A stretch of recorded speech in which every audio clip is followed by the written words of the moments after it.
I love it. Why didn't I? Literally, I came home and I was saying to my wife, why didn't I do it sooner? Oh, okay. So I'm talking bollocks.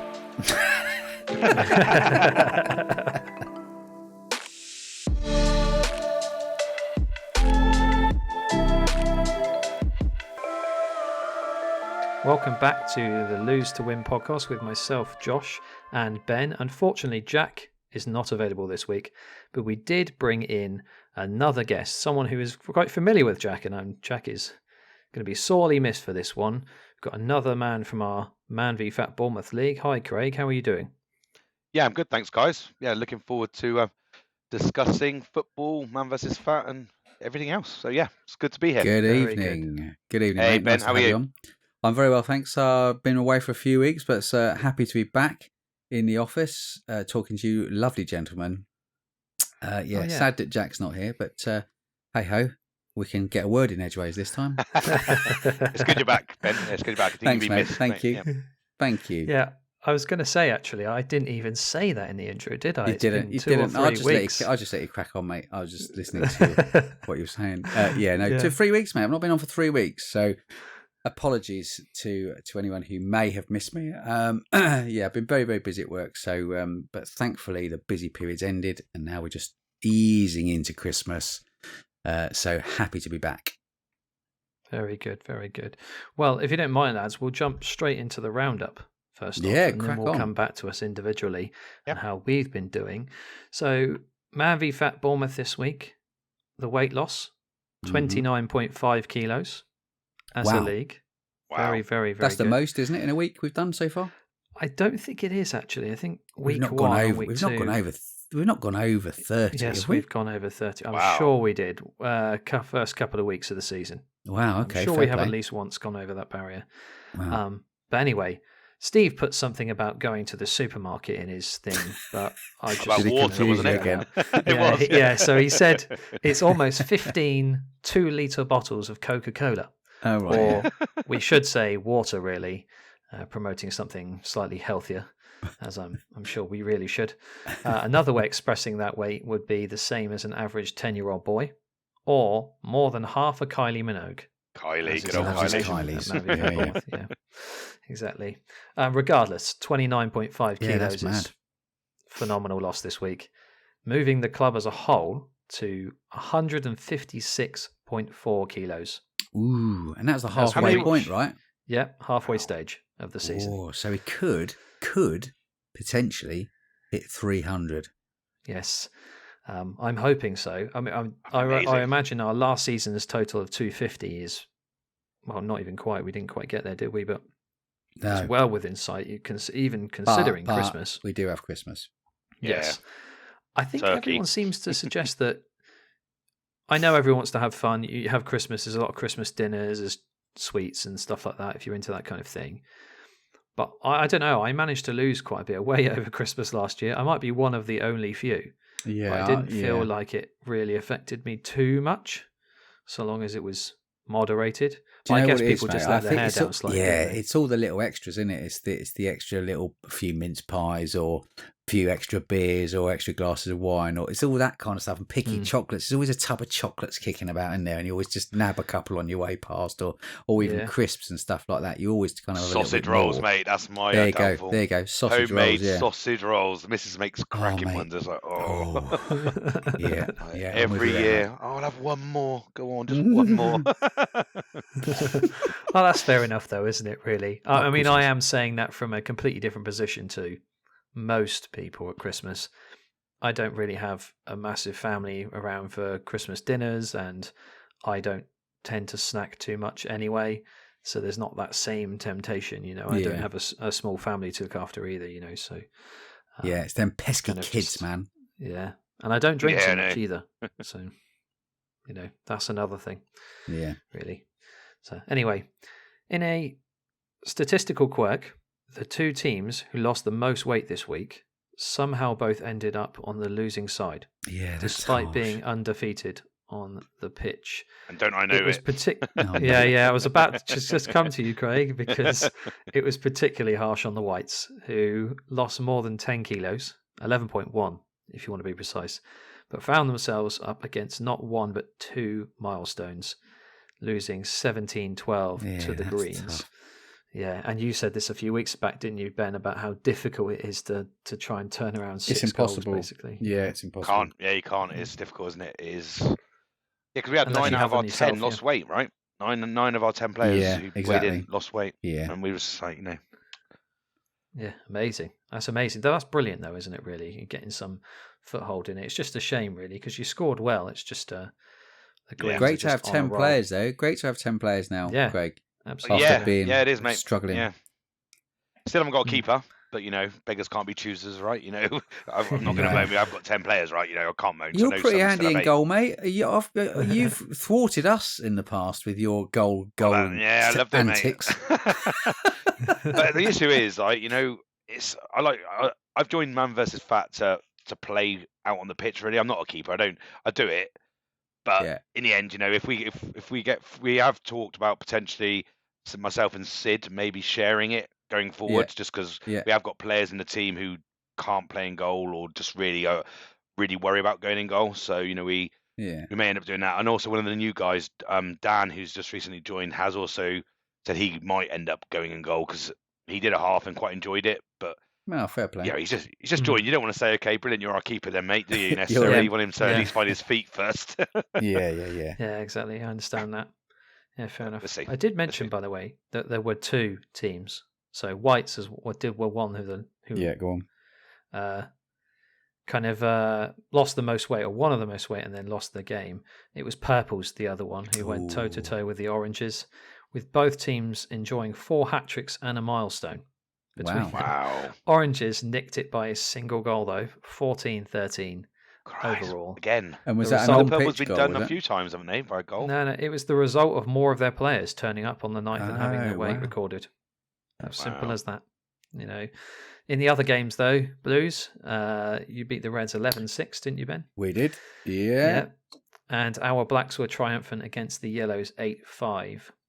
Nice. I think we lost. Just trying to think, did we lose 3-1 on the pitch? I think we lost 3-1 on the pitch. So that was a nice one. Yeah, very good. Halfway through the season, it's a good point to reflect on how the teams are doing in the weight loss. 2 sides are well clear of the others. So Purples with 39.2 kilos, edging ahead of the Greens with 38.4 kilos. Yeah, that's for the first time this week, by the way. Behind them, Oranges and Blacks have each lost more than 20 kilos, with Whites, Reds, Blues and Yellows in that order not far behind. That isn't necessarily reflected in the Scales League, though, which is based on head-to-head Scales scores compared to whoever you're playing on a given week. So that means Purples and Whites find themselves a lot lower in the table than they deserve. Fair enough. While others are enjoying a higher position than they might have expected. I like the fact that Steve didn't put deserve on the end of that one. Put expected. Anyway, milestones this week. We had 4. And so many hat-tricks, really, as well. So Mark Coffin, Tom Dowling, Ramsey all hit their 5%. Well done. While Rav Nath from the Greens also joined the 10% club. Yeah, well done, Rav. Well done to all. And particular shout out to Mark Coffin, who continues to turn up and lose weight, even though he's unable to play at the moment through injury. I see him every week in the weight room because I'm there early. He comes in early, weighs in, and he loses weight, and then he scampers off again. Well, yeah, that's commitment. That to him, it's kind of more of an amble at slow speed. But yeah, fantastic attitude and commitment, Mark. Just brilliant, really. Yeah. The hat-trick heroes. There are 18 of them this week. Fantastic effort. As usual, I won't read every individual name, but very well done to everyone involved. And then Last Man Standing continues to tease us, really, withholding the next payout of goals for at least another week. One player was knocked out this week, with one other using their grace week to survive. That leaves 23 still standing, with 9 grace weeks remaining. Anyone who completes next week with a perfect record, 8 losses out of 8, will score a bonus goal. Ooh. In addition to any goals that might be scored as a result of the field thinning. So it could be a high one this week. Saying that, I think the teams have got from the captain's chat. It looks like most teams have got a full team not obviously everybody, but they look like there's no. I don't think any ringers required, are there? I don't know. Maybe Josh, you said you've got a couple. Yes, yeah, and I need one as well. The whites need one. Oh, okay. So I'm talking bollocks. Yeah, sadly, we've got a load of us all away at the same time. It happens, doesn't it? Yeah, well, it's Christmas as well. I know next week's going to be tough as well. I know next week's going to be a difficult one. Yeah, next week's my work's Christmas party. Mm-hmm. So I did say to Steve that I wouldn't be able to make it originally, but because of the time and depending on how early he can get there to weigh me in, I might be able to come and weigh in, but I won't be able to play. Nice. Well, nice. So good work, mate. If you can. That's my I'll be there if I can make it. I will. Yeah, I'm still in last man standing, so I've got to go. Important. Yeah, it's important. Can't not turn up. Team of the week then. It was an exceptionally strong one, with several players losing 1 to 1.5 kilos and finding themselves stuck on the bench. Matt Young is the biggest loser this week, with a stunning 3.8 kilos loss. Wow. I don't know how he did it, by the way. He's not a big man anyway, is he, Craig? No, but is he did not turn up for a couple of weeks though, or has he been out for a couple of weeks? Because often if you're out and you can't just turn up, but you've not weighed in for a couple of weeks, but you're progressively losing like I don't know 1.5 kilos over a week or whatever, then that's why you get those big losses. But I think he's been there, hasn't he, Craig? Yeah, I think so.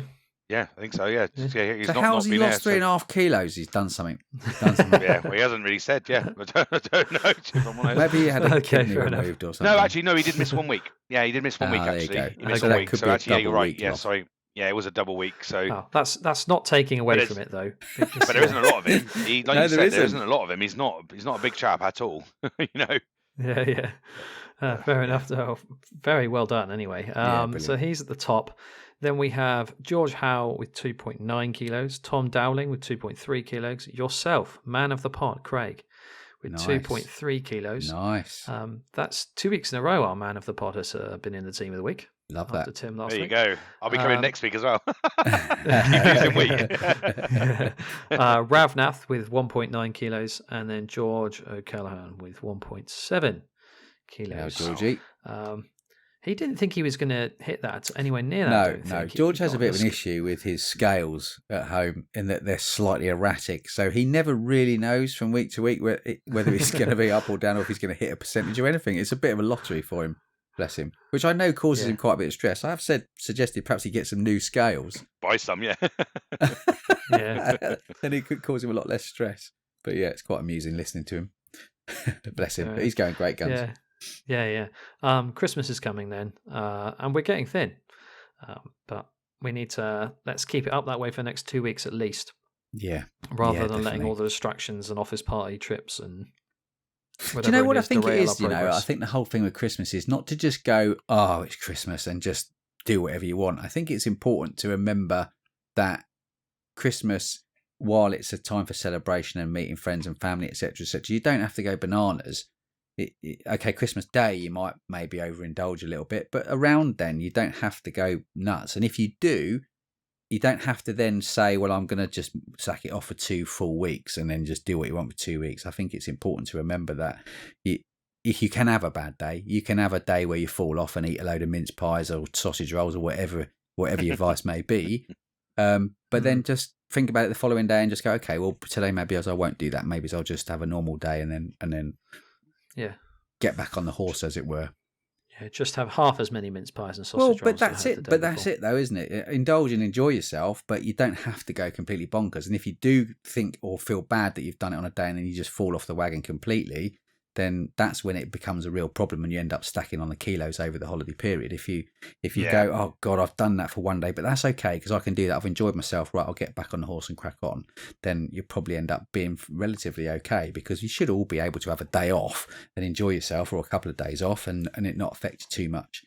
So I think it's the psychology behind it, isn't it, that says, because Jack's spoken about it before. If you fall off the wagon and have a bad day, then you kind of go, oh screw it, I've had a bad one. The rest of the week's gone, so I'll just keep going. It's important. Not Very to wise do words, that, I think. Ben. Yeah, I like that a lot. I like that. Mate. No, yeah, I like that. Yeah, fair enough. Exactly. Anyway, so we have a guest on the pod, Craig. So usually this is the point where we do a little bit of an icebreaker for you, get to know you a little bit better. it's more of a football one to begin with, and then we'll go into your Man v Fat stuff. But so let's start first with, you obviously love football, and unfortunately, given the time we are just recording, and I know what you're about to say, who's your team then, mate?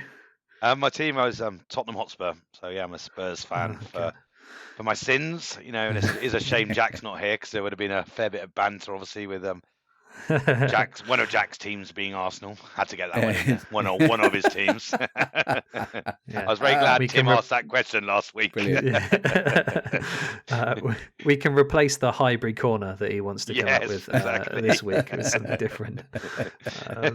Fair enough then. So have you got like a favourite player? It could be past or present, anything really to do with Tottenham Hotspur. Yeah, I think you do have I'm 44, so I have seen Spurs win things, when I was younger and stuff. And one of my first real good memories and one of my first favourite players will be Paul Gascoigne. I know it was mentioned last week by Tim, which I was quite surprised at, actually. That Gazza was his favourite player. But yeah, that year in '91, the cup run, when Spurs got to the final and beat Forest. Obviously, I know he injured his knee in the end, but Gazza's goals that got us to Wembley were crazy, and such an exciting player, such a maverick, such a genius. He's one of my favourites. And also probably more recent, obviously I like Kane, but one of the more recent is Gareth Bale. I thought I was lucky enough to have a season ticket actually when Gareth Bale had his phenomenal season at Spurs. I was there for the Inter Milan game where it was a taxi for Mason, the Inter Milan fullback, and and the guy was unbelievable, and just never seen somebody probably with the power and around the edge of the box and stuff. He was just an unbelievable player.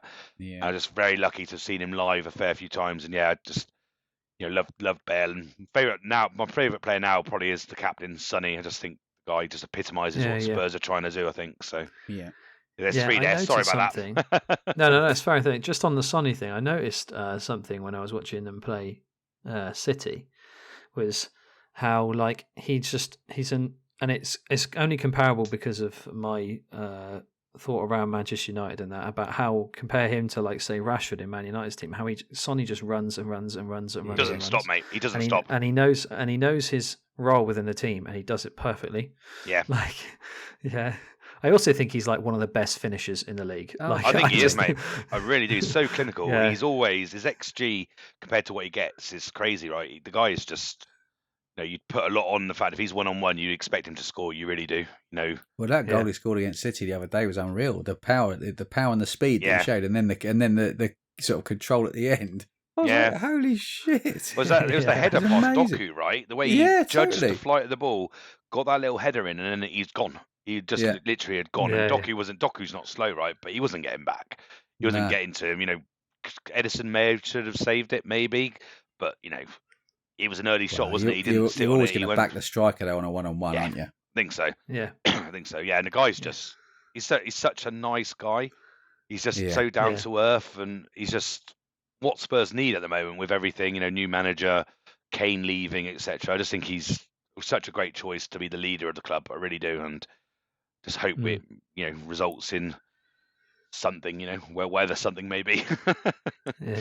Well, they're there or thereabouts, aren't they? I think they're playing really well. You guys, I think they're playing really well. Absolutely, great to watch. I love the style of football that they're playing at the moment. I think it's brilliant.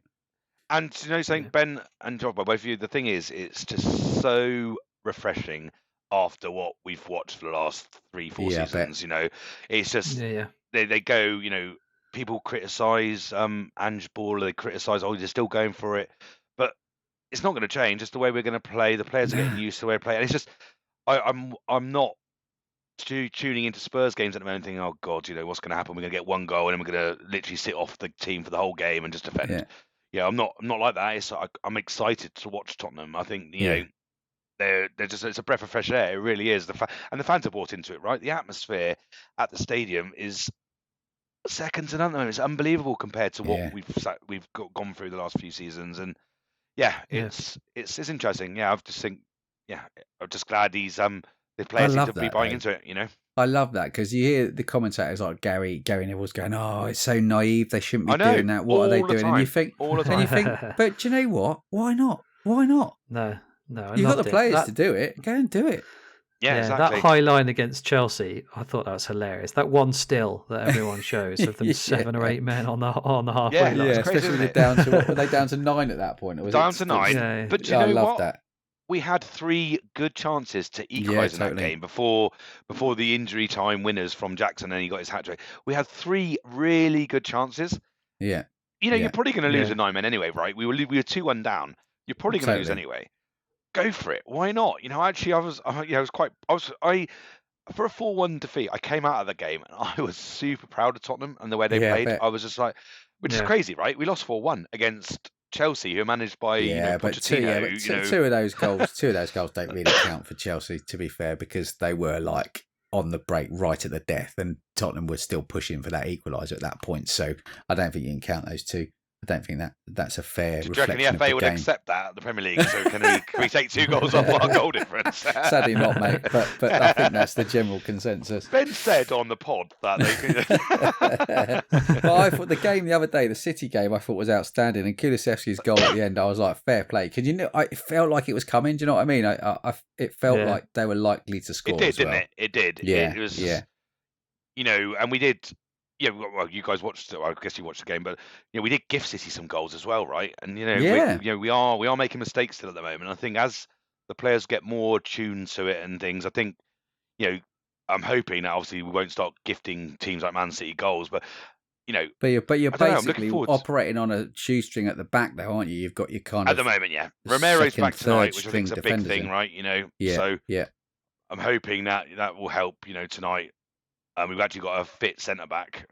Apparently Eric Dyer, who's a bit out of favour at the moment anyway, he's injured, picked up some groin injury or something. Yeah. So all of a sudden we were playing 4 fullbacks, weren't we? Last few games, Yeah. Emerson Royale and Ben Davies as our centre back partnership. It doesn't fill you with a great deal of confidence. But, no. Yeah, fair enough. Mensa, just move, if you don't mind. So you did mention the 91 Cup final. Yes. But is there another particular, is that your favourite memory of your kind of Spurs? So it's probably my favourite, as in obviously we won the Cup, etc. But obviously I was only 10 years old when we won it. My and I think you've probably heard about it before, but my biggest one would be the Ajax second leg, and just the just the craziness, like we're out of it, we're done. And then all of a sudden to come back and I remember where I was in the Broadway in Bournemouth watching it with a friend of mine who's a Spurs fan. We were like, this is rubbish, and then all of a sudden that second half and the Lucas Moura show, it was just absolutely unbelievable.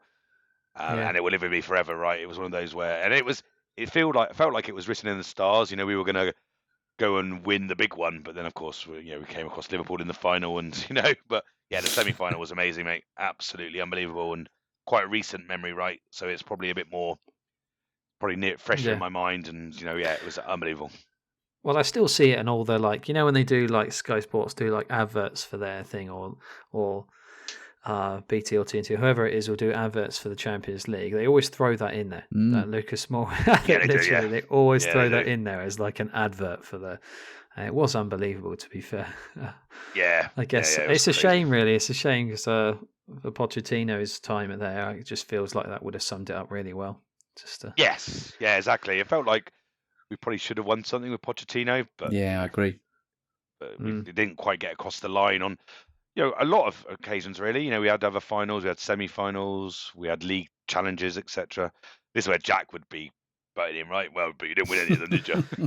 But you won a trophy. I do get sent that sometimes, the clock thing, where it's the tick of how long it has been since Spurs send a trophy, and it's normally from Jack, if I'm honest. I don't even remind him, mate. It's a long time. They'll get there. They'll get there. I think we will, mate. I really do. I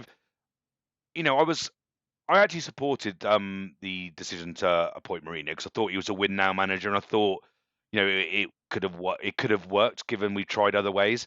And then they go and sack him, before the Carling Cup final or whether the League Cup final. I did not understand that. It's just one of Levy's crazy decisions, right? You got a serial winner who's got a very good record against Guardiola's teams, and you sack him before the final. and we were playing Man City, right? You know, and it's just like, yeah, it made no sense to me, but it happened, and now we tried Conte, now we're trying a new way, and yeah, I just think, you know, I think we're getting better each game, you know, and I've just seen it's flashed up on my phone. Spurs are 1 up already tonight, so fingers crossed it'll be a good Romero, performance. no less. Good was to it have him Romero? back Was in the it? side. I Yeah, back in the side. Yeah, first game back and he scored. There you awesome. Go. Awesome. Amazing. Well then, mate, if you don't mind, we'll move on to your Man v Fut stuff. Yeah, of course. Yeah. So just kick us off. How did you get involved in Man v Fut then? Where's your journey start? How Yeah. I don't really know. You joined after I did, I'm pretty confident. So yeah, so I this is my third season. So I've done 2.5 seasons with Man v Fat. I know Jack. So Jack's so one of my best friends, a guy called Steve Amos, is married to Jack's wife's sister. So I know Jack through Steve, and Jack used to play football on a Thursday night, sometimes at Littledown with a guy called Brian who organises it game, and he used to play, and so I knew Jack. And then Jack had mentioned a couple of times that, you know, like, I think at first he was thinking about joining and needed to join and stuff. He said, you should do it. It's a good group of lads. It's a good crack, because he knows I love playing football. So bit of background, I guess I do play football. I've played football since I was very young, and I currently play on a Tuesday and a Thursday night at Littledown. And it was kind of like, well, actually, yeah, I like the idea, because you know, my weight loss has always been something which I'm trying to work on, because in the past I've done marathons. So when I did a lot of running, the weight just came off. I trained for the London Marathon in 2010, and then did like a raft of marathons after that. And because I was always active and running and stuff, the weight just stayed off. But then all of a sudden, met the missus, had kids. Choices aren't always the best, you know, like, you know, we'll be coming home for something, or we'll grab a McDonald's on the way home, or a KFC or something, because, you know, something quick and easy. And all of a sudden I looked at myself and I was like, actually, you know, Jack's been going on about this for a while. I'm putting weight on. I'm probably, you know, I guess one of the things that did put me off was the Friday night, because especially I think pre like working from home a lot, you know, Friday nights were always, you know, I work hard. Friday night was always, I have a few beers. Yeah. And it was always my release night. You know, me and the missus would sometimes it would be like our date night kind of thing was Friday night. So kind of was like, it was a difficult decision, but then it was actually, I do need to do something. I've got a young family, you know, I want to lose some weight. I want to get back to being, you know, healthy, BMI, etc.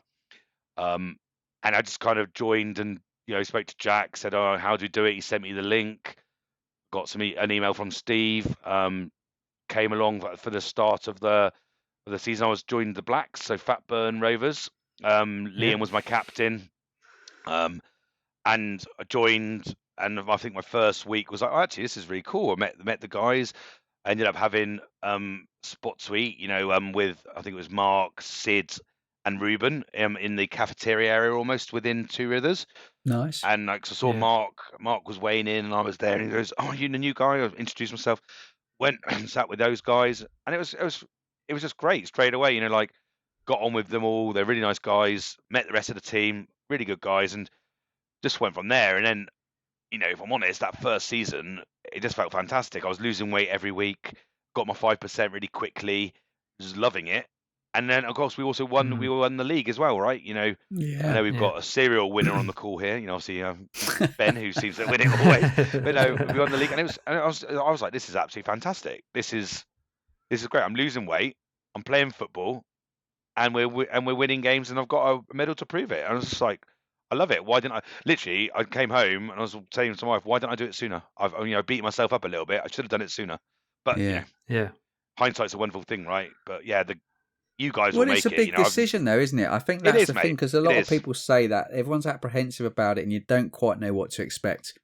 And everyone's in the same boat, but yet I think I would probably say 99% of the people that do it and turn up and do it have all have the same reaction and the same feeling about it. That you suddenly feel it's almost like all of the kind of stress and fear and worry goes away, because you're with a load of guys who are all on exactly the same page, all on exactly the same journey. Exactly. Yeah. And you kind of, all that worry goes away, and you can just enjoy yourself, and you can go and have a bit of bounce and a bit of a laugh with the lads, and know that it's all a bit of fun, but also know that you're going to get a good game of football, and you're going to get people that are supporting you through what we're all trying to do. And I think that's why it works so well, and that's why it's been so successful for so many people, is that definitely it is that camaraderie, and it is that kind of support network, really, based wholly around a game that we all obviously love to play and be a part of. So it's great to hear, mate. 100%, right? 100%. And it's the community, right? It's straight away, there's no like, oh, I don't know anybody. People say hello, people say, all right, who are you? And you start chatting, and it's just, I don't think I've met anybody in my journey with Man v Fat I'm thinking, Christ, that guy's a bit of a bell end, it's just nice guys. We've all got the same, like you said, we've got the same kind of ideas, love football. You wouldn't be doing it if you didn't love football, right? And I know some of the guys, it's different. Some people don't play a lot of football before they join. Some have played a lot, but we're all in the end. We give everybody the time on the pitch. We share that. I love that. We share the time on the pitch out, right? You don't say, well, actually, you're no good. You're not playing. It's actually, no, not at all. You do the subs correctly. And it's great. It's a great thing, and like get to meet people like you two, right? And that's great, right? You're all lovely guys and stuff. So how are you getting on your weight loss journey then? Because you say you hit your 5% quite quickly. So how have you got on in the last couple of seasons? So I think I hit the 5% quite quickly, and if I'm honest, I got probably complacent. If I'm honest, I was a bit like, oh, this is easy, like I'm just, so I've kind of stagnated a little bit. I've not had a great, probably I'd say season overall. Not necessarily this one, but like maybe half of the end of the last one and this one. The start of this one, where just I think life's been getting on top of me. I was out of work for a period of time, which is difficult because you suddenly it's other pressures, right? My wife currently is a housewife, so I'm the sole bread earner here. Those kind of pressures suddenly different kind of pressures on you, and I just kind of like probably got to a stage where I was not really considering what I was eating. Maybe having, I'll be honest, I do like to have a beer. Maybe drinking a little bit too much at times. Yeah. But all of a sudden, the last couple of weeks, I found myself like, actually, well, what's the reason why I'm doing this? Well, I've got two young girls, got son, stepkids, but I've got two young girls who are 3 and 5, and I don't want to be. My dad passed away at 67, right? 2.5 years ago, and he had a lot of issues with his health in the end. He had diabetes. He ended up on dialysis and all this kind of stuff, and a lot of it was related to the fact that he was overweight, right? And it's kind of it's kind of that light bulb again gone off, and I'm actually like, well, actually, I need to do something here. I need to like just keep going on the journey, get myself to where I want to be. And last week is as an example, right? I actually spoke. It's really bizarre, actually. You're probably gonna think this is made up, but I spoke to Tim before. I didn't even realize he was coming on the pod, but I spoke to Tim. So I put on the group chat that we have, like, does anybody use any calorie counting apps? So I'd used MyFitnessPal for a long time, and it was getting a bit stale, right? It was getting a bit too easy not to use it, not to track everything. So I actually signed up to my to Fat Secret. He absolutely, says it's amazing. So I thought I'd give it a go. Yeah. He's one of my friends on there, so he was like commenting on some of the stuff I was doing. He's like, oh, did you eat that? Do you need to change this and all that stuff? So he's helped me set it all up. And then I've been on there for a week, and or 10 days now, and I've seemed to have got that, the mojo back, where I'm actually thinking about what I'm eating a bit more again. I'm tracking my food properly. I'm not like going, oh, actually, I won't put that biscuit I've just had on, which, I have done in the past. But I feel like I've almost got that back. It's actually quite frustrating because I'm not there this week because it's my mum's 70th. So we're going up to London. We're taking her away for a surprise birthday weekend away. Nice. Me and my brother and stuff. So it's a bit of a shame in a way because I feel like I've got that mojo back. But the fact I've got it back, I think I'm going to make the right decisions when I'm there. I'm not. Yes, I am going to have a couple of drinks. I am going to probably have some food on the go just because it's going to be easier. I've got young kids, they're going to be moaning they're hungry all bloody weekend. But I feel like I'm in a better place where exactly. And I'm going to do that for a day or two. Don't worry about it. Enjoy yourself, and then if you're not beating yourself up about it, you'll enjoy the weekend, and then you just crack on. I've had a good week, right? I've had a good week. I feel like I've tracked. I've done well. I did have a curry. So the guys I played with on Tuesday went out for a curry.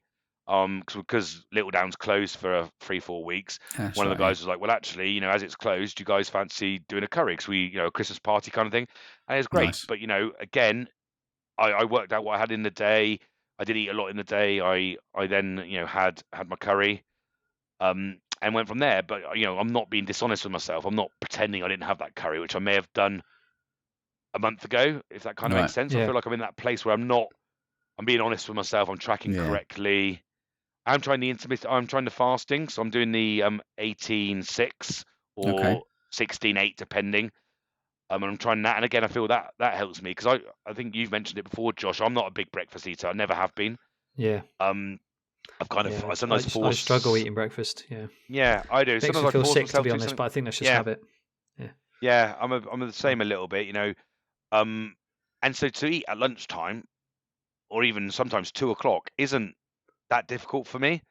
So sometimes I do that, and then I'll put the girls to bed, and then have my dinner with the missus at like 7, half 7, and I'm within that before that 8 o'clock barrier, almost that window, and it seems to be working. So yeah, I'm just enjoying it again. Actually, if I'm honest, I think it's not all results based, right? As in, like you say, we've done well the Whites this week, but again, we can't buy a win at the moment. We can't win on the pitch, and we can't win off the pitch at the moment. We feel like we're just. But the fact that out of the 10 of us, all of us were there last week, that also gave me a huge lift.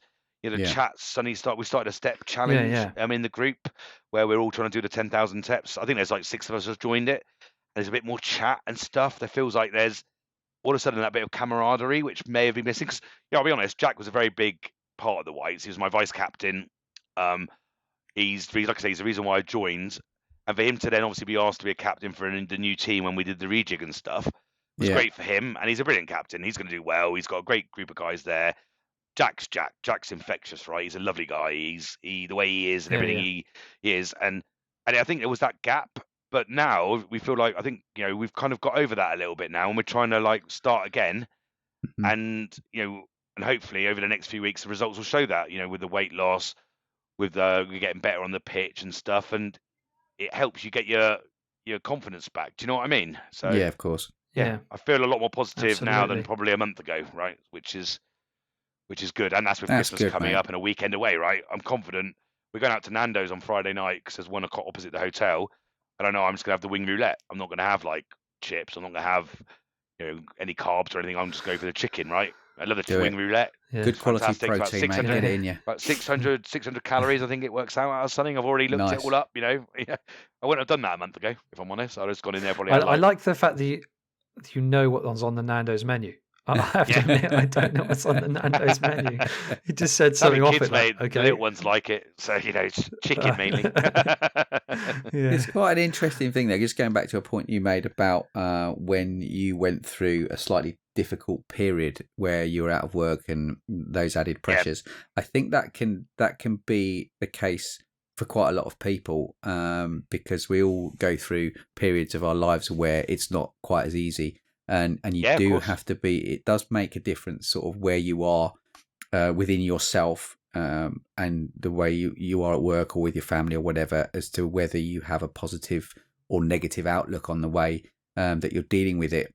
And it's interesting because I think quite a lot of people, when they get into that sort of period of worry and concern, that self-care thing does kind of go out the window. It's the first thing that goes out the window.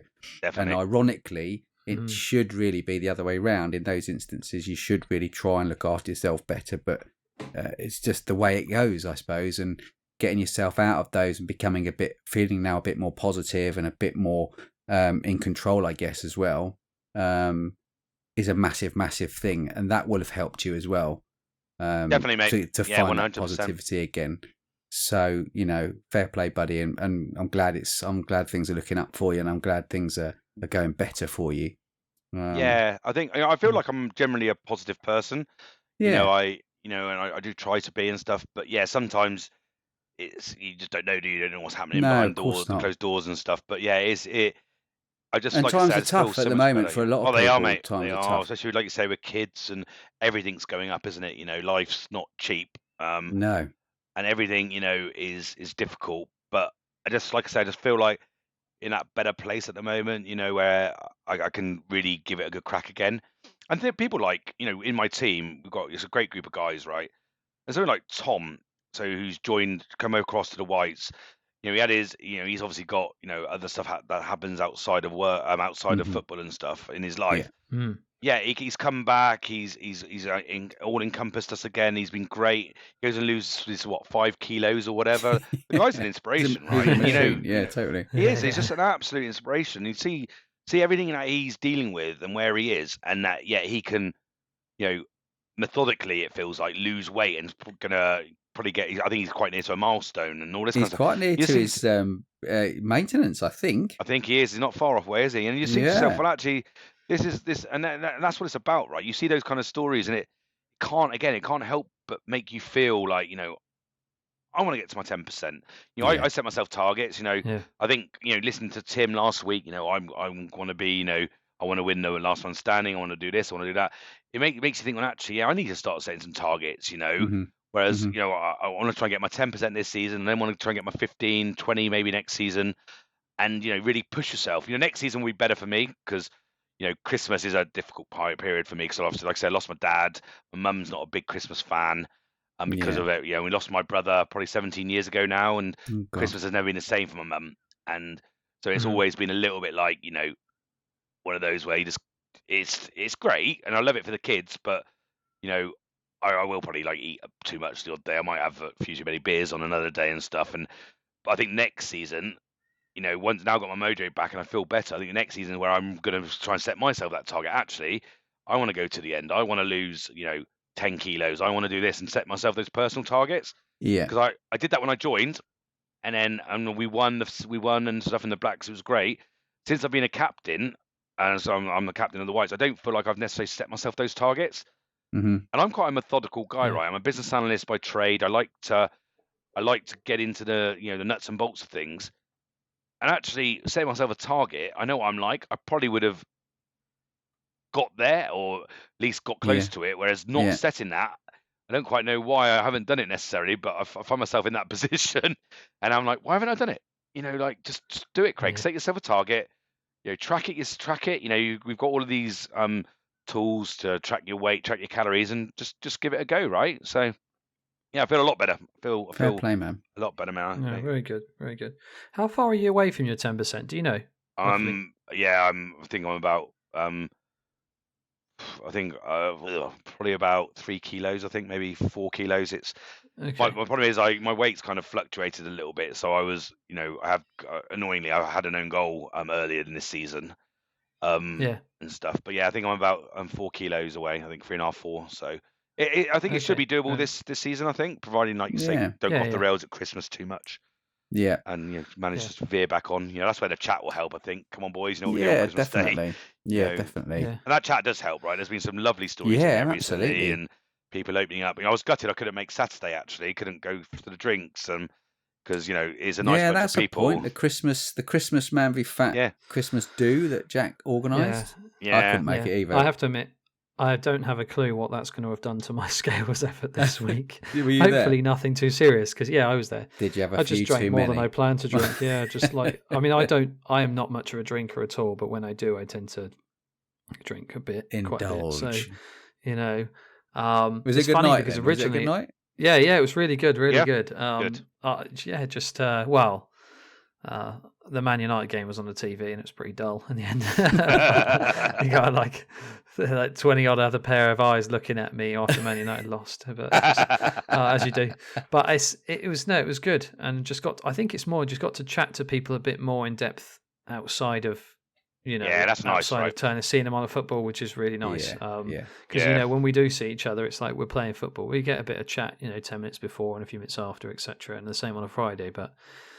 It's nice to have like hours, rather than cover. But it's just I was just planning to drive there and not drink, try and keep it low, and then I saw that there was an opportunity of a lift just down the road from me. And I thought, Why not? Jump on that. Good work, mate. You've got to live, right? As soon as I've done that, it's like, I'm going down and. It's interesting you're saying about not really knowing people. I was talking to Craig before we started recording, and obviously we know each other through the football, but we've never really spoken properly, and we're having a full-on conversation based around our family. So it's nice when you get to know a bit more about people. Yeah, definitely.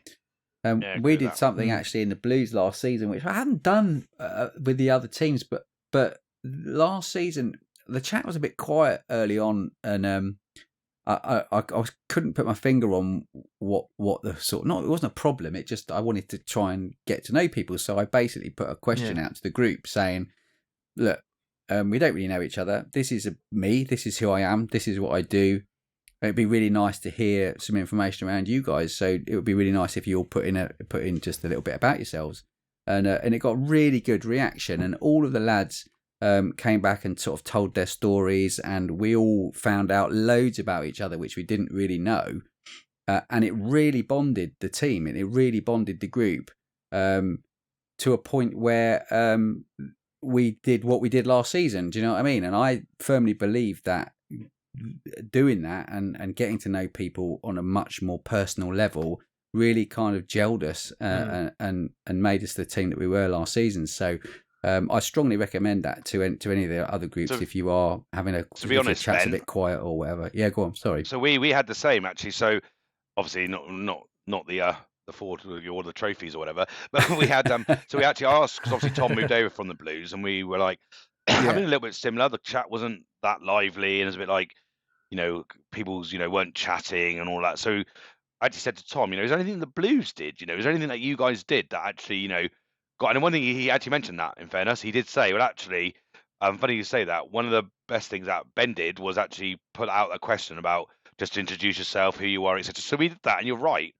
It was great. I think kind of opens it up a bit, doesn't it? You get that mate. sort of understanding about each other. Yeah. Yeah, and it really does. So we did that. And what's followed from that? He's bringing all of my secrets over. Yeah, but it's things like, and like I say, it's meant we've now doing a step challenge where Jason does like 17 to 20,000 a day. I'm there thinking, I've got over 10 today. I've gone on 2 dog walks. Brilliant. Look on the bloody app. It's like Jason's done 19,504. It's like, for God's sake. Yeah, again, I beat him once, I think, last week, and I was over the moon. So it's like. But again, it just helps, right? So that, I agree with you, Ben. It really, anything like that, because in the end, we're all on the same journey, as you said earlier, right? Totally. And it's just getting that bit of empathy with your teammates, because, you don't know. And you don't know what goes on behind closed doors. You don't know what drives people. You don't know what affects people. And you could be doing something, for example, at football that is upsetting someone. You don't even realise you're doing it or why. No, exactly. So if you do have a bit more understanding of each individual, I mean, obviously it's up to each individual. If they don't want to open up about whatever, then that's absolutely fine as well. Yeah, of course. But it is good to get that kind of empathy with your team. Definitely worth a shout. Yeah. Maybe a question I was going to ask actually, and I know Jack's not here, but do we think the drinks, obviously, do you think it's going to become a regular thing? I know we're all here to lose weight, and we probably don't want to be going out regularly, but I don't know, at the end of each season or something. I don't know. Some beers. No, I agree. Yeah, I definitely think there should be a bit more social. I mean, it was great. I know Hamworthy wasn't the greatest football pitches in the world, but it was good though. It was great the bar, to have it. Yeah, it was. Yeah, totally. Yeah, and we've spoken about it before. There was sort of 15, 20 of us at the end of the game. I mean, admittedly, it was summer as well, so we could sit out the back in the sun. Oh, it was lovely, wasn't it? Warm, yeah, absolutely lovely. Yeah. But I don't think so. I think that's a great idea. I think we should have a few more social events. Because I've heard you, Ben, the odd time when at the end of football saying to the lads, "Oh, we offer a beer." We haven't done that with the Whites. My first season, my first week of captain, I bought some beers from Tesco's and brought them. We all had a beer afterwards. Right. Yeah, nice. But other than that, it would be nice to do something. I know beer's calorific and whatever, but Yeah, but you've just run around a pitch for half an hour and sweated it all out, mate. So exactly. No, we do. I mean, I don't know if we ever did it as a Greens. We did go, ironically, for Greens when it was the last game of the season. We were waiting for the results to see if we'd won the league. Me, Jack, Ramsey, and Aidan went to McDonald's and had a celebratory McDonald's when we got the results through. But the first time I think we went to the pub was when we were in Reds. We were obviously quite a close group of guys on the Reds, and we went to the pub a few times, and that kind of carried over with the Blues really. We because Ollie came with us, but not just us. We just, if anyone wants to go for a beer, come for a beer. We're going. Yeah. So James, Scott, who's with, and Luke as well, come over, and Neil would come for a beer. So anyone, if anyone wants to go for a beer at the end of the game, and we just go for a quick one. And we usually go to where do we go? What's it called? The one down near Ship in Distress. No, it's a bit further away. It's in bottom of Highcliffe, going into Mudderford. The Sandpiper. Oh. Yeah, Sandpiper. Okay, yeah. So we literally, it's 5 minutes away in the car, and we just literally go for a quick one or two, and but don't do it every week. Obviously, it's only if people are around. We've done it a couple of times this season. Quite nice, though. Yeah, it's just nice to just go and chew the fat after the game, and see how people are getting on after they've had a good week or whatever. Obviously, if you're playing a 10 o'clock game, it's a bit harder. It's hard, isn't it? Yeah. But I know one of my friends. I've got one other friend, a guy called Vaughan, who's part of Man v Fat, but up in Gosport. And again, he likes it. Oh, you should join, etc. I think Jack was the driving force, but Vaughan also mentioned it and stuff. But when they have their end of season awards, theirs are always at a pub where some food's put on. They go out. Nice. So they go out every, I don't know how many weeks is it. 14 weeks is it a season? Yeah. And they go out, and so they have that every like 14 weeks. He says it's brilliant. He said it's but I guess it's organising that, isn't it, and stuff. Yeah, I think you see on Facebook. I'm guessing you guys are all on the Facebook group, on the Man v Fat Facebook group. Yeah. Are you guys in that group? Josh, you must be in there. Yeah. So you can see from clubs all around the country that do different things, and there's quite a few that do make a big thing of the awards. And have like like you say, a drinks and a bit of food or whatever to celebrate. Maybe that's one we can ask Steve about and see if it's something you might consider doing. I think we'd have to get a bit more supportive from as a club, because ultimately what happens, especially on the awards nights, is if people don't have anything to win, they quite often don't stay around. They play the game and they go. Certainly the last one I know was quite sparse. And it should be a celebration for everybody, really, the whole thing. I know there are individual awards and I know teams win things, but I think it should be a celebration of the club and everyone's achievements within that club. So I'd be well up for that. Absolutely. Yeah, very good. Let's do it. I mean, it's one of these things where the one night of a few drinks and maybe something to eat does wonders for the camaraderie, doesn't it? Overall, therefore, the overall well-being and thought of being in, that helps people lose the weight overall, isn't it? So it's kind of definitely a win-win, even if it's the not good for the waistline for one night. Wow, we can all have a night off, can't we? Yeah, exactly. You've got to live. Exactly. Yeah, live it. Yeah, life is short, so. Yeah, definitely. Absolutely. Well, do you want to leave it there, lads, for the Man v Fat stuff? And we've got thanks, Craig. Lovely to hear your story, mate. No, thank you, guys. It's been a pleasure to talk. Actually, it's been nice to probably opened up more than I thought it was going to. Actually, so it's quite nice. Good. Very good, mate. Very good. We did maybe want to touch on how the Man City are dropping. Is that correct? City are slipping. Yeah, they're loosening their grip on the title. Yeah, well, it's only 1 week, isn't it? Well, we've had a couple of games. It's a few, isn't it? Yeah. Isn't it 4 games now without a win? They've drawn. Yeah, that's right. Yeah. Unheard of. Fair enough, but I mean, to be fair though, Spurs was I fancy Spurs getting something from that game anyway. I know you might not as a fan, Craig, but that was that's not an easy game, is it? But I guess I don't know. I'd have to try and remember. Maybe it's recency bias, but did you watch any of the Villa game? Villa dominated. The stats were unbelievable. I didn't watch it, but it was so one-sided. What did I see of it? I saw about the last half an hour of it, I think. But Villa were all over them. They didn't look. I've got to be honest. City didn't look like the City of old. Wasn't Rodri suspended? Yes. Yeah, but I think that's becoming a bit of a superstition for them, because everyone goes, they don't win games without Rodri, or they struggle without Rodri, and then as soon as he's not in the side, it's like they start panicking. which is bizarre. Yeah. But yeah, the worst. I mean, it's the worst. I think it's the least amount of attempts on goal that any Pep Guardiola side has ever had.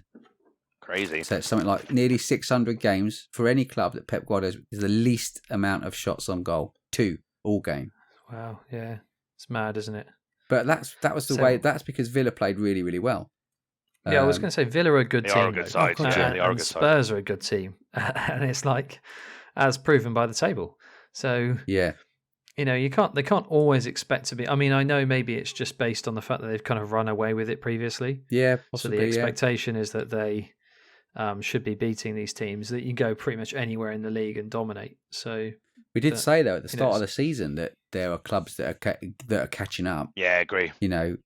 And they're all going to be there or thereabouts, and it's proven right. They are there or thereabouts, and they're properly challenging and they're properly presenting it in these big games. So I think it's great. I think it's great for the league. I've got to be honest. I feel much better with more teams vying for a title. Well, yeah, absolutely. I mean, they're 6 points off the top, aren't they? Yeah. 15 games in. I mean, the reality is they're still going to be favourites to win it, though, right? Yeah, absolutely, of course. I mean, they'll go on a run. I mean, De Bruyne. Well, I was about to say, you forget he's been out for ages, hasn't he, De Bruyne? And he is. Yeah, he's since the class, first game of the season. Absolute class. Yeah. Well, an interesting one. But then teams around them, then let's have a think. So Arsenal, I mean, they're grinding out results. They are, yeah. They're grinding them out. Yeah. Yeah, I mean, you wouldn't have thought you'd say that before the game, would you really? But I guess... Again, you knew that was coming, though. Yeah, he did, that was coming. That was kind of written. Isn't it the directive? They play until they score, don't they? Isn't that what they say? 6 minutes. Yeah. They play a bit longer until Arsenal get the goal, and then we'll blow the whistle. Yeah, cynical Spurs fan. Sorry. It's all right, Jackson. To defence. Exactly. Don't worry, carry on, crack on. And you've got obviously Liverpool. They're just kind of, I don't know. They seem to be just going under the radar slightly. They just keep. Well, they're not really. They're not really going. They're not going bananas, are they? They're kind of getting results, but kind of quite, as you say, quietly under the radar. They only won by what was it 2-0 last night against Sheffield United, and the second one. I mean that was because it just came late in the game. I don't think they did anything amazing against Sheffield United. And that's a Sheffield United side that just got dicked 5-0 by Burnley. Yeah, exactly. Wasn't it? So did you guys see the Fulham game though? At the weekend where they won 4. Their goals, every single one of Liverpool's goals was a worldie. It was crazy. Quality of the goals was unbelievable. You get a chance, it was unbelievable. But you're right, they're just getting the results, aren't they? They're 2 points off top, right? Yeah. Well, Trent moving up into midfield, I think, has been a big factor for them as well. Yeah, I agree. I think he offers something different in there because he's different class in there, isn't he? Seems to be. Yeah. He's an interesting one when it comes to England, but we'll not discuss that for now. I'm just trying to think who's there. Spurs, isn't it? Villa are up there now. Spurs are there. Villa are third, isn't it? Spurs are fourth. No, City fourth, Spurs fifth. Villa are third, Man City fourth, Spurs fifth. Spurs will Man go United are sixth tonight if they win, won't they? They'll move above them, won't they? City's goal difference is a lot better than Spurs, so Spurs will stay fifth. Okay. But joint. Well. Joint fourth. Yeah, as you say. So Newcastle as well, they're in the mix. United as well are kind of creeping up a bit, aren't they, quietly? Oh, yeah, I say this as a laugh, you mean. It's like... But they are, though. I know, but... They got clean sheets in the last 4 games, haven't they? Well, no, sorry, apart from last night where they let one in. Yeah. But the 3-4 games before that, clean sheets. Yeah, Harry Maguire player of the month, wasn't he? Yeah, exactly. They've been playing terrible. Everyone claims they've been playing terrible, yet they were not so long ago, was it last week, top of the form table, so they're probably still roughly there. And they're only 6 points, no. Yeah, 6 points off. 9 points off the top. Yeah. Yeah. So, they could well be in the mix. They're 3 points out of top 4, so it's just 3 points behind City. That was what I was going to say.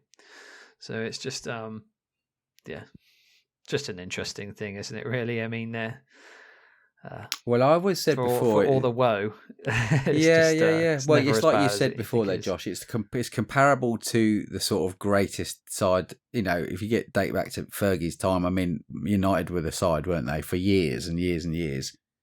And that's what people compare them to, though. So until Man United reached that kind of Yeah, but I was trying to make this point the other time. They'll never will. Though. No, they won't. That's the thing. No. What is sustained success for a club like Manchester United? If you look at 30 years previously, sustained success is winning a title every other year. Yeah. And potentially, a Champions League every 4 or 5 years and FA Cup every 3 or 4 years. It's like that's sustained success for a club like Manchester United in theory. Therefore, it's just not. It's not possible. But what's sustained success now? You just can't reach that. You can't get back to that level again. That's just not. People say, "Oh, City have been here," but City, I've kind of had the backing of a nation state. I know Man United have got lots of money, but it's just that. My point in general is I don't think that that's going to happen again. I don't think Man United will ever be back to that level, and the expectation that is them is just it destroys the fan base and their expectations, and they'll never be happy. They'll just never be happy. I think you're probably talking a generation, aren't you? I think you're probably talking until we get sort of 10, 15 years down the line when the heydays of the 90s into the 2000s kind of is bypassed a little bit. Then you might get a bit of realization back in. Who knows? That's the point I always made. Maybe I'm being a bit unfair, but I just, for someone who I consider to be a relatively realistic fan, I just can't ever seeing the fans satisfied. No, because they just always want glory days again, and it's just not. And it's always compared to glory days. Every single game is compared to the end of the world. So it's just it's frustrating. I have to admit, because I don't like it. I'm not a fan of the fan base in those instances. It's what they've come accustomed to, though, right? Like the Premier League years were dominated, weren't they? The first however many years, were dominated by United for so long. Yeah, it's just like you say, that expectation, isn't it? The expectation levels of fans now is, we should keep winning. Yeah. Well, long term, I would say current expectations aren't quite as bad as that.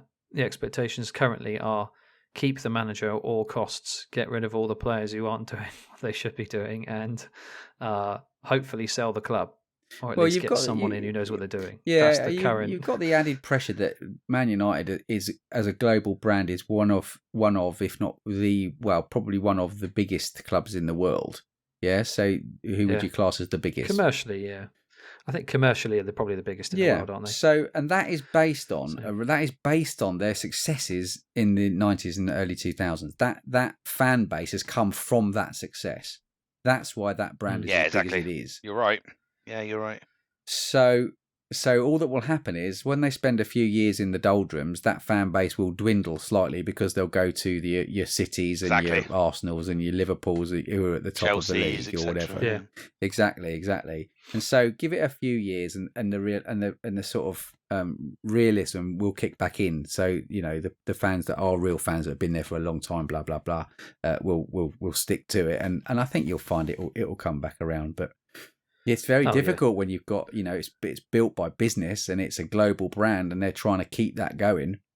It's really tough. Yeah, absolutely. I mean, the fan base in Asia and Africa and North America alone, just absolutely insane. Oh, it's insane. And as you say, as that becomes, as you go through the years, more and more people will gravitate towards Liverpool and City and things like that as the kids grow up, etc. Anyway.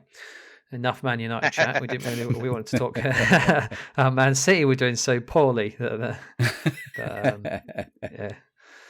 moved away from that. Well, we've hit a bit of a purple patch. Just give a quick update on the mighty Queen's Park Rangers. We've got 2 wins back to back. So our new manager's doing well, and our style of play is much more improved, and the players seem to be doing better. So I was listening to your conversation last week about the Championship and. We don't really want to be. We are still in the bottom 3, sadly, but I don't think we'll stay there. Thankfully, I've got good vibes. More confidence now. And also we're going to do Bournemouth in the third round of the FA Cup. So I look forward to that. Yeah, you wish.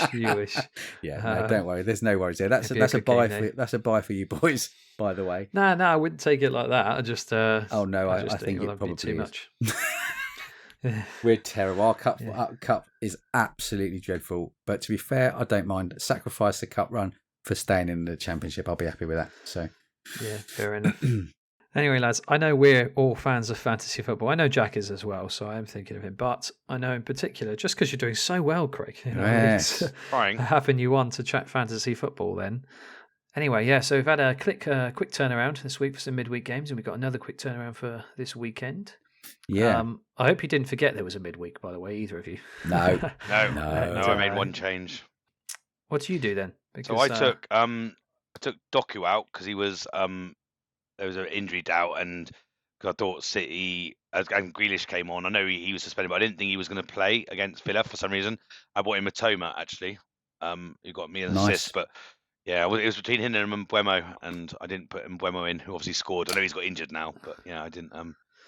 Well, yeah, we're going to come to that because I got Mbeumo in last week. Oh, did you? Yeah, or the so weekend, did I. should I say?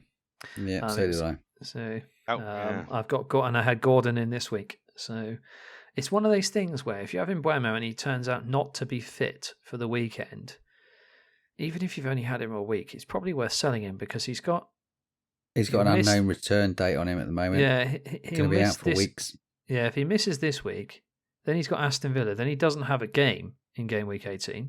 That's true. So it's like, well, you're already, yeah. So, and there's a rumor that going around that the original plan to reschedule the Brentford Man City game from 18 to game week 20, which would mean they would have a double, has now been pushed back. So they might not even have a double now. So it's like, oh well, in which case. Until the later part of the season, so it's probably not worth having him. But I would wait to hear news about it before. Josh, is that because of the World Club Cup thing? Is it City? I honestly can't remember. Okay. I don't know the reason why I thought it was like FA or maybe. Carabao, yeah, maybe. I know they're going over and doing that thing on like so they won the Champions League, so they do that World Club thing where they play against the Asian champions, South American, etc., don't they? Yeah, so it might be that then. You're right. Probably. Maybe. I don't know. I'm not sure when that is. Yeah, I can't remember. Yeah, it's probably in a couple of weeks, to be fair. Anyway, so we've got a potential. Have a look at some of the players potentially. Then, so we've got goalkeepers. I mean, I don't tend to discuss goalkeepers too much because it's not often worth making a transfer for a goalkeeper until you have wild cards or you've got a spare transfer. Usually speaking. But Dubravka, obviously I know he's just lost his clean sheet, but Dubravka at Newcastle is probably a good one considering how cheap he is. If you have a spare transfer, he's probably worth getting in. Mm-hmm. Although there is now 2-0 Everton. Is it 2? Oh, wow. Yeah. Decore. And then other than that, maybe Bernd Leno or someone like that. Well, interesting, Areola's not played tonight. Yes, he's got a hand injury or his wrist. Yeah, okay. So typical, 1 week that people have been going to Dubravka, he ends up missing out. So yeah. So I don't have a playing keeper this week. No, I don't think I do either. Because I have Matt Turner who doesn't play, and Areola. Pooh. Oh well. Defenders. So Pedro Porro, he's a good one to get in, I think.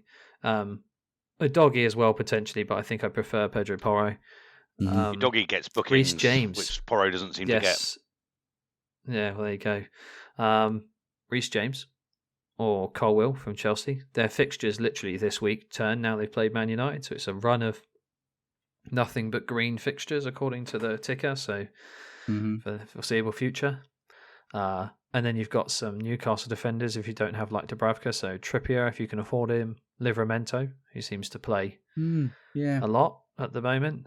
And then potentially someone like Luke Shaw at Man United. Yeah, he's back, isn't he? Fit again. Yeah. Someone like that. Midfielders, so Chelsea again, so Palmer or Sterling, although Sterling's got 4 yellow cards. So 1 away from a suspension. Yeah, he's close, yeah. Yeah. Garnacho for Man United. He seems to be playing a lot now as well. And then we talked to Newcastle, so Gordon, he's kind of a pretty good pick. Hwang Hee-chan from Wolves. Yeah, I've got him. He's a pretty good one as well. I picked him to play this week as well. He got his goal, didn't he? Yeah. Good shout. Yeah, that was a nice one. That's why you're beating everyone. And then Saka. So if you don't already have Saka, because I know a few people don't, he's probably a good one to have as well. Yeah, I'm one of the ones who don't have Saka. Actually, there was that period, wasn't there, where he was doubtful for a period of time. I think he played nearly every game, but he was doubtful, so I transferred him out. And because I've got Son and Salah, I just don't have the money to get Saka back at the moment. Yeah. I mean, it's a bit like Mbeumo's a good, interesting one. So if you have Mbeumo and he ends up being injured, he's out for a couple of weeks. It's kind of like a case of if you have Palmer, you pick Gordon. If you have Gordon, you pick Palmer. Yeah, definitely. That seems to be the general consensus. Yeah. So you'll probably end up having both. Yeah. So those are the kind of two I would say at the top of the list for midfielders, really, and they're around that price, so they're not unaffordable. So forwards, King Solanke for Bournemouth. Man, I love him. Did I hear he's the 4th top scorer or something in the Premier League at the moment? Yeah, probably. But I have to admit, I don't know that. I heard that. I sort of read the stat and I was like, wow. And he's going to play 90 minutes, right? And he's going to get. He's not. Yeah. And he's on penalties, all the good stuff, and he's not very expensive for a forward, so it's pretty good. When Bournemouth look like they're playing pretty well at the moment, got some good fixtures, so that's not a bad one. Yeah, Ollie Watkins, just like a bit of a machine, really. So, and Villa look really, really good. So he's like kind of a set and forget. He's just one of these people you just have and you just leave him there forever. Yeah, you don't really think about it. And then Alexander Isak as well for Newcastle. Yeah, it's a good call, actually. Now he's fit. Although I believe Callum Wilson will be back soon, that shouldn't be too much of an issue, generally speaking. Yep. Mm-hmm. So interesting. That's my list. Watch list. What would you say about Cunha from Wolves? Because he's Matheus Cunha, creeping up the ranks a little bit. I think he's not a bad shout. I think it's more just you just have to. I mean, I mentioned Hwang on here already, so it's a case because he's kind of the most creative kind of. He's also a midfielder, isn't he? But he plays as a forward. Yeah, exactly.